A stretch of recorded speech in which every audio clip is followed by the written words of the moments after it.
Ashok S ಒಂದು cinema ಅಂದಾಗ ಅದನ್ನ ಸಂಪೂರ್ಣವಾಗಿ ಒಂದು ಶೋಲ್ಡರ್ ಮೇಲೆ ಇಟ್ಕೊಂಡು ಹೋಗೋದು ಹೀರೋ. ಎಸ್ ಅಫ್ಕೋರ್ಸ್ ಫಸ್ಟ್ ಸಿನಿಮಾದ ರಿಸಲ್ಟ್ ಅಥವಾ ಸಿನಿಮಾ ಏನೇ ಬರಲಿ ಅದರ ಔಟ್ಪುಟ್ ಅಥವಾ ಅದರ ಜವಾಬ್ದಾರಿ ಸಂಪೂರ್ಣವಾಗಿ ಹೀರೋಗೆ ಹೋಗುತ್ತೆ.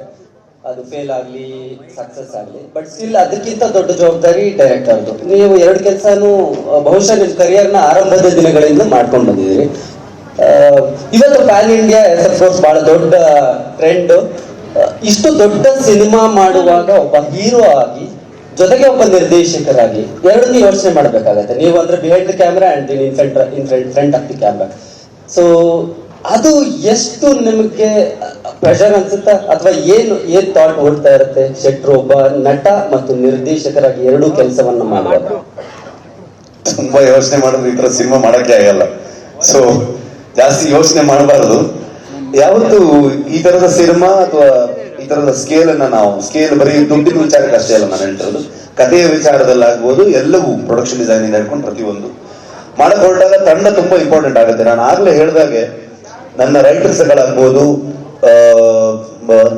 ಸ್ಪೆಷಲಿ ಡಿಒಪಿ ನಾನು ಲೂಸಿಯಾದಲ್ಲಿ ಒಂದು ಸಣ್ಣ ಪಾತ್ರ, ನಾನು ಸಪೋರ್ಟಿಂಗ್ ಕ್ಯಾರೆಕ್ಟರ್ ಮಾಡ್ಬೇಕಾದ್ರೆ ಅರವಿಂದ್ ಕಶ್ಯಪ್ ಒಬ್ಬ ಅಸಿಸ್ಟೆಂಟ್ ಡೈರೆಕ್ಟರ್ ಆಗಿ ಕೆಲಸ ಮಾಡ್ತಾ ಇದ್ದ. ಅದ್ರ ತುಂಬಾ ಜನರ ಮಧ್ಯದಲ್ಲಿ ಒಬ್ಬ ಹುಡುಗ, ಅವನು ಫಸ್ಟ್ ಫಿಲ್ಮ್ ಅವ್ನು ಮಾಡಿದ್ದ. ಅವನು ನಾನು ರಿಕ್ಕಿ ಮಾಡ್ಬೇಕಾದ್ರೆ ಅವನು ಡೋರ್ ಆಪರೇಟರ್ ಆಗಿದ್ದ. ನಂದು ಒಂದು ಬ್ಯೂಟಿಫುಲ್ ಜರ್ನಿ ಇದೆ. ಸೊ ನಾನು ಕಿರಿಪಾಟಿ ಮಾಡ್ಬೇಕಾದ್ರೆ ಅವನ ಅಸಿಸ್ಟೆಂಟ್ ಕ್ಯಾಮ್ರಾಮನ್ ಆಗಿದ್ದ. ಸೊ ನಾನು ಯಾವ ಬೆಲ್ಗೋಟಮ್ ಮಾಡ್ತಾ ಇದ್ದೆ ಅವಾಗ ಅವನ್ನ ಡಿಒಪಿ ಆಗಿ ನಾವು ತಗೊಂಡ್ಬಂದ್ವಿ. ಅವ್ನು ಒಂದು ಫಿಲ್ಮ್ ಮಾಡಿದ್ದ ಅದಕ್ಕಿಂತ ಮುಂಚೆ. ಸೊ ಅಲ್ಲಿಂದ ಒಂದು ರ್ಯಾಪೋ ಇದೆ, ನಮ್ಗೆ ಒಂದು ಜರ್ನಿ ಇದೆ ಇಬ್ರಿಗೂ. ಸೊ ನಾನು ಯಾವತ್ತು ನನಗೆ ಅವ್ನು ಲಿಟ್ರಲಿ ನನ್ಗೊಂದು ತಮ್ಮ ಅನ್ನೋ ಥರದ ಒಂದು ಟ್ರೀಟ್ಮೆಂಟ್. ಬಿಕಾಸ್ ಅವನು ತುಂಬಾ ಸ್ಮಾರ್ಟ್, ಟೆಕ್ನಿಕಲಿ ಸೌಂಡ್.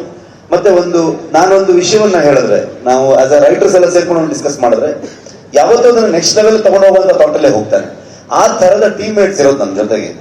ಯಾವಾಗ ಈ ತರ ರೈಟರ್ಸ್ಗಳಾಗ್ಬೋದು, ಈ ತರ ಟೆಕ್ನಿಷಿಯನ್ಸ್ಗಳಾಗ್ಬೋದು, ಈ ತರ ಆರ್ಟಿಸ್ಟ್ಗಳಾಗ್ಬೋದು, ಇವರೆಲ್ಲರ ಒಂದು ಸಾಥ್ ಕೊಟ್ಟಾಗ ಇದೆಲ್ಲದಕ್ಕೆ ತುಂಬಾ ದೊಡ್ಡದಾಗಿ ಕಿರೀಟದ ಮೇಲೆ ಗರಿತರದಲ್ಲಿ ಈ ತರ ನಿರ್ಮಾಪಕರಿದ್ದಾಗ ಐ ಥಿಂಕ್ ನನ್ನ ಹೆಸರು ಕಾಣಿಸುತ್ತೆ, ನನ್ನ ಮಗ ಕಾಣಿಸುತ್ತೆ. ಅದ್ರ ಹಿಂದೆ ತುಂಬಾ ದೊಡ್ಡ ಶಕ್ತಿಗಳೇ ಇದ್ದಾರೆ. ಅವರೆಲ್ಲರಿಂದ ಸೇರ್ಕೊಂಡು ಆ ಸಿನಿಮಾ ಆಗತ್ತೆ, ಅವಾಗ ಮಾಡಕ್ಕಾಗತ್ತೆ ಅಂತ ಅನ್ಕೊಳ್ತೀನಿ ನಾನು. ಕಾರ್ತಿಕ್, ಕರ್ನಾಟಕ ನ್ಯೂಸ್ ಪೀಠಿಂದ ದೈವಾರಾಧನೆಯಲ್ಲಿ ತುಂಬಾ ನಂಬಿಕೆ ಇಟ್ಟಿರುವಂತ ವ್ಯಕ್ತಿ ನೀವು.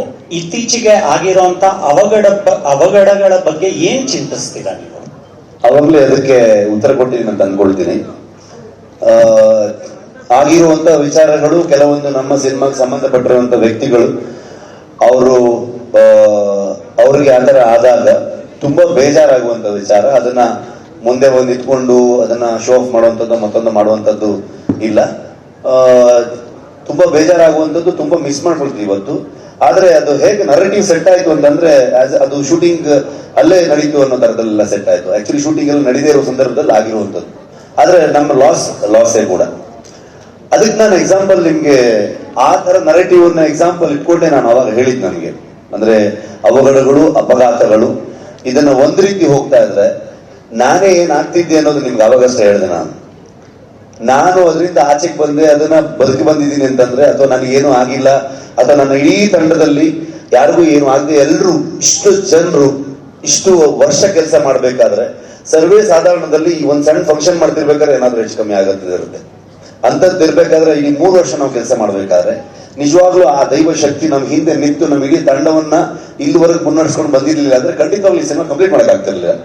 ಅಷ್ಟು ಟಾಸ್ಕ್ ಗಳಿತ್ತು ನಮ್ಗೆ, ಅಷ್ಟು ಎಫರ್ಟ್ ಹಾಕ್ಬೇಕಾಗಿತ್ತು. ಹಗಲು ರಾತ್ರಿ ನಾವು ಫೇಸ್ ಮಾಡಿರೋದು ಏನ್ ಗೊತ್ತಾ, ಅದು ಮಾಧ್ಯಮದಲ್ಲಿ ಕೂತು ಒಂದು ಮೀಡಿಯಾ ಮುಂದೆ ನಾವು ಅದನ್ನ ಹೇಳೋದಕ್ಕೆ ಪದಗಳಿಲ್ಲ. ಅದಕ್ಕೆ ನಮ್ಮ ಅನುಭವಕ್ಕಷ್ಟೇ ಬರ್ಬೇಕು ಅದು. ಹಾಗಾಗಿ ಎಲ್ರಿಗೂ ಎಕ್ಸ್ಪೀರಿಯನ್ಸ್ ಇಲ್ಲಿ ಕೇಳಿದ್ರೆ ಫ್ರೇಮ್ ಮಾಡಕ್ಕಾಗಲ್ಲ. ಅದು ಐ ಥಿಂಕ್ ನಾನೇ ಎಕ್ಸಾಂಪಲ್ ಅದಕ್ಕೆ. ಇಲ್ಲಿ ಬಂದಿದೀವಿ ಅಂತಂದ್ರೆ ಆ ದೈವಶಕ್ತಿ ಏನೋ ನಮ್ಮ ಹಿಂದೆ ಇತ್ತು, ನಮ್ಗೇನೋ ನಮ್ಮನ್ನ ಸಪೋರ್ಟ್ ಮಾಡ್ಕೊಂಡು, ನಮ್ಮನ್ನ ಪುಷ್ ಮಾಡ್ಕೊಂಡು, ನಮ್ಮನ್ನ ಕಾಪಾಡ್ಕೊಂಡು ಮುನ್ನಡೆಸ್ಕೊಂಡು ಬರ್ತಾ ಇದೆ ಅನ್ನೋ ಫೀಲಿಂಗ್ ಅಲ್ಲೇ ಬಂದ್ವಿ ನಾವು. ಈಗ ಕಾಂತಾರ ಬಂದಾಗ ಇಲ್ಲಿ ಫ್ರೆಂಡ್ ಕಾಂತಾರ ಬಂದಾಗ ಅಷ್ಟು ದೊಡ್ಡ ನಿರೀಕ್ಷೆ ಆಗುತ್ತೆ ಅಂತ ನಮಗೂ ಕೂಡ ಗೊತ್ತಿರಲಿಲ್ಲ. ಇವತ್ತು ಕಾಂತಾರ ಅಧ್ಯಾಯ 1 ಮಾಡ್ಬೇಕಾದ್ರೆ ಆ ನಿರೀಕ್ಷೆಯನ್ನ ಮೀರಿ ಮತ್ತೆ ಒಂದು ದೊಡ್ಡ ಹಿಟ್ ಕೊಡ್ಬೇಕು ಅನ್ನೋ ಜವಾಬ್ದಾರಿ ನಿಮ್ಮಲ್ಲಿದೆ.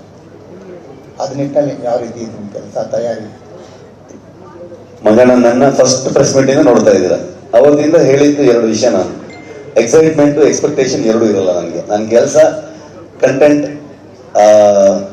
ಒಂದು ಡೇಟ್ ಕೊಡ್ತಾರೆ ಪ್ರೊಡ್ಯೂಸರ್, ಆ ಡೇಟ್ ನಾವಲ್ಲಿ ಅಪ್ಲೋಡ್ ಮಾಡಬೇಕು. ಅದಕ್ಕೆ ನನ್ನ ಇಡೀ ತಂಡ ಇವತ್ತು 38 hours 48 hours ಈಗ ನಿದ್ದೆ ಬಿಟ್ಟುಕೊಂಡು ಕೆಲಸ ಮಾಡ್ತಾ ಇದ್ದಾರೆ ಕಂಟಿನ್ಯೂಸ್ ಆಗಿ. ಅದು ಮುಗಿದ ಮೇಲೆ ನಮ್ದು ಯಾರ್ದು ಅಲ್ವೇ ಅಲ್ಲ ಸಿನಿಮಾ, ಕಂಪ್ಲೀಟ್ಲಿ ಜನರದ್ದು. ಅವ್ರು ಹೇಗೆ ತಗೊಳ್ತಾರೆ ಅನ್ನೋದನ್ನೇ ನಾವು ಕಾಯ್ತಾ ಇರ್ತೀವಿ ಅಷ್ಟೇ. ಅವ್ರಿಗೆ ಏನ್ ಅನ್ಸುತ್ತೆ ಅನ್ನೋದನ್ನೇ ಕಾಯ್ತಾ ಇರ್ತೀವಿ ನಾವು. ಆ ವಿಷಯದಲ್ಲಿ ಒಂದು ಕಾತುರತೆ ಇರುತ್ತೆ ನಮ್ಗೆ, ಯಾವ ತರದಲ್ಲಿ ತಗೊಳ್ತಾರೆ ಈ ಫಿಲ್ಮ್, ಇದ್ರ ಬಗ್ಗೆ ಏನ್ ಕ್ರಿಟಿಕ್ಸ್ ಬರ್ಬೋದು, ಎಷ್ಟು ಇಷ್ಟಪಡ್ಬೋದು, ಯಾವ್ದೆಲ್ಲ ವಿಷಯಗಳು ಇಷ್ಟ ಆಯ್ತು ಅವ್ರಿಗೆ, ಯಾವ ತರದಲ್ಲಿ ನೋಡಿದ್ರು ಆ ಫಿಲ್ಮ್ ಅನ್ನೋ ತರದಿರುತ್ತೆ. ಬಿಟ್ರೆ ಬೇರೆ ಯಾವುದೇ ಆಂಗಲ್ ನಾನು ಯೋಚನೆ ಮಾಡೋದಕ್ಕೆ ಹೋಗೋದೇ ಇಲ್ಲ. ಸೊ ಮತ್ತೆ ಅದೊಂದು ಬರ್ಡನ್ ಆಗ್ಬಾರ್ದು, ಒಂದು ಜವಾಬ್ದಾರಿ ಆಗ್ಬೇಕಷ್ಟು. ನಾವು ಕೆಲಸ ಮಾಡ್ತಾ ಆಸ್ ಅ ಪ್ರೊಡಕ್ಷನ್ ಹೌಸ್ ಈ ಸಿನಿಮಾನ ಹೇಗೆ ಶೇಪ್ ಮಾಡ್ಬೇಕು ಅನ್ನೋದನ್ನ, ಹೇಗೆ ಮೌಂಟ್ ಮಾಡ್ಬೇಕು ಅನ್ನೋದೊಂದು ಐಡಿಯಾ ಇರುತ್ತೆ. ಅದ್ರ ಟೀಮ್ ನಮ್ಗೆ ಈ ಸಿನಿಮಾನ ಯಾವ ತರದಲ್ಲಿ ತರಬೇಕು ಅನ್ನೋದನ್ನ ಒಂದು ಐಡಿಯಾದಲ್ಲಿ ಹೋಗ್ತೀವಿ ನಾವು. ರಿಷಬ್ ಸರ್, ಕಿರಣ್ ಇಲ್ಲಿ ವಿಜಯ ಕರ್ನಾಟಕದಿಂದ ಸರ್, ಕನ್ನಡದಿಂದ ಈ ಸಿನಿಮಾ ಆಗಿದೆ ಅಂತ ನೀವು ಮೆನ್ಷನ್ ಮಾಡಿದ್ರಿ. ಆದ್ರೆ ಟ್ರೇಲರ್ ನಲ್ಲಿ ನಾವು ಅಬ್ಸರ್ವ್ ಮಾಡ್ತೀವಿ ಕರಾವಳಿಯ ಕನ್ನಡನ ಬಳಸಿರೋದಕ್ಕೆ ಏನಾದ್ರು ಹಿನ್ನೆಲೆ ಇದೆಯಾ ಅಂತ. ಕಥೆ ಕರಾವಳಿದಾಗಿದ್ದಾಗ ಅದು ಕರಾವಳಿ ಕನ್ನಡ ಇಲ್ಲದೆ ಏನಿರುತ್ತೆ, ಅಥವಾ ಅಲ್ಲಿದು ಕರಾವಳಿ ಭಾಗ ಅಥವಾ ತುಳುನಾಡು ಅಂತೆಲ್ಲ ಏನ್ ನಾವು ತಗೊಳ್ತೀವಿ, ಆಗ ತುಳುಗೆ ಸಂಬಂಧಪಟ್ಟಿರುವಂತ ವಿಚಾರಗಳಿದ್ದಾಗ ತುಳುವಲ್ಲೇ ಬರುತ್ತೆ.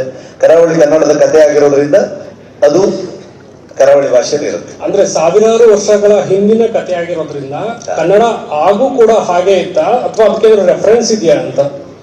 ರೆಫರೆನ್ಸ್ ನೀವು ಹುಡುಕಿದ್ರೆ ನಿಮ್ಗೆ ಇವತ್ತು ಯಾವುದೇ ಒಂದು ವಿಚಾರಕ್ಕೆ 10 ಆಂಗಲ್ಗಳಿರುತ್ತೆ, 10 ಡೈರೆಕ್ಷನ್ ಇರುತ್ತೆ. ಸೊ ಯಾವುದೇ ರೀತಿಯಲ್ಲೂ ಕೂಡ ನಾವು ವಾದ ಮಾಡ್ತಾ ಹೋಗ್ಬೋದು. ಅದನ್ನ ನಾವು ಆ ಕಾಲಘಟ್ಟದ ಕಥೆಯನ್ನ ಇವತ್ತಿನ ಜನರೇಷನ್ಗೆ ನಾವು ಹೇಳ್ತಿರೋದ್ರಿಂದ ಇವತ್ತಿನ ಜನರಿಗೆ ಅರ್ಥ ಆಗೋ ರೀತಿಯಲ್ಲೂ ಹೇಳಬೇಕು.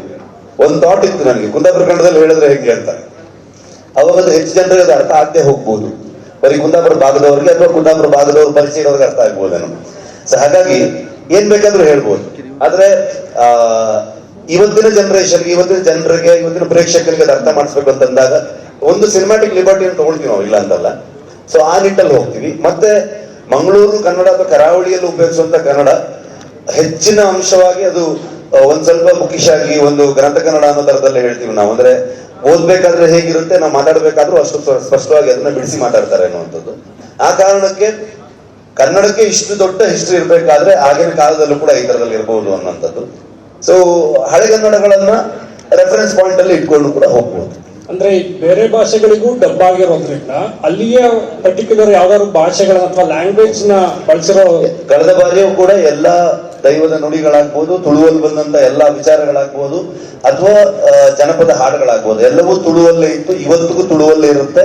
ಇನ್ನು 50 ಕಾಂತಾರ ಆದ್ರೂ ಒಂದು ತುಳುವಲ್ಲಿ ಅಥವಾ ಮಂಗಳೂರು ಕನ್ನಡದಲ್ಲಿ ಇದ್ರೆ ಅಥವಾ ಕರಾವಳಿ ಕನ್ನಡದಲ್ಲಿ ಇದ್ರೆ ಹಂಗೆ ಇರುತ್ತೆ. ಉಳಿದ ವಿಚಾರಗಳನ್ನ ಚೇಂಜ್ ಮಾಡ್ತೀವಿ. ಪ್ಯಾನ್ ಇಂಡಿಯಾ ಆದ ತಕ್ಷಣ ಯಾವ ಮೂಲ ಎಲ್ಲಿಯ ಕಥೆಯನ್ನು ಹೇಳ್ತೀವಿ ಅನ್ನೋದು ಚೇಂಜ್ ಆಗೋದೇ ಇಲ್ಲ. ಕಾಂತಾರ ವಿಚಾರದಲ್ಲಿ ಈಗ ಇನ್ನೊಂದು ಬೇರೆ ತರದ ಸ್ಕೇಲ್ ಇರುವಂತ ಫಿಲ್ಮ್ ಅಥವಾ ಪ್ಯಾನ್ ಇಂಡಿಯನ್ ಫಿಲ್ಮ್ ಆದ್ರೆ ಅವಾಗ ಅಲ್ಲಿಗೆ ಅದನ್ನು ಬದಲಾಯಿಸಬಹುದು, ಅಲ್ಲಿನ ನೇಟಿವಿಟಿ ತಕ್ಕನ ಹಾಗೆ. ನಾವಿಲ್ಲಿ ಹೇಳ್ಬೇಕಾದ್ರೆ ಇದೇ ನೇಟಿವಿಟಿಯನ್ನ ಹೇಳ್ಬೇಕಾಗತ್ತೆ. ಅಂದ್ರೆ ಈ ಕಥೆಯನ್ನ ಹೇಳುವಾಗ ನೀವು ಲೈಫ್ ರಿಸ್ಕ್ ಮಾಡ್ಕೊಂಡ್ರಿ ಅಂತ ಹೇಳಿದ್ರು, ಅದ್ ಅಷ್ಟು ಅವಶ್ಯಕತೆ ಇತ್ತ ಈ ಕಥೆಗೆ ಅಂತ?